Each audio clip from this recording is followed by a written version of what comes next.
Sir బాబు phone చేశారు.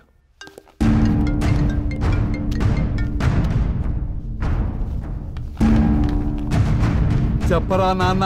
నాన్నగారు, నేను శివపురం వెళ్తున్నాను. నేనెన్నిసార్లు చెప్పినా వినవా? లేదు నాన్నగారు, నాకు ఆ ఊరు చూడాలనిపిస్తుంది. సరే, ఎలాగూ వెళ్ళాలనుకున్నావు కాబట్టి ఆ ఊరు గురించి ఒక్కసారి తెలుసుకో. తెలుసుకున్నా కూడా వెళ్ళాలనిపించిందనుకో, వెళ్ళు. ఆ ఊరికి కొన్ని కట్టుబాట్లు ఉన్నాయి.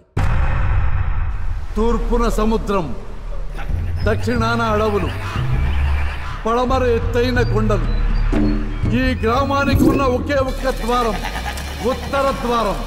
ఈ గ్రామంలో ప్రజా విజ్ఞాన భరిత ఆటలు పాటలు, విద్యా పాఠశాలలు, ప్రాథమిక హక్కుల సైతం నిషేధించిన నిరంకుశత్వ గ్రామం శివపురం. ఆ ఊరు ఇప్పటికీ 100 సంవత్సరాలు వెనక్కి నెట్టి ప్రపంచ పటంలోనే లేకుండా చేసిన మీ మామ అయ్యోరు చెప్పిందే వేదం.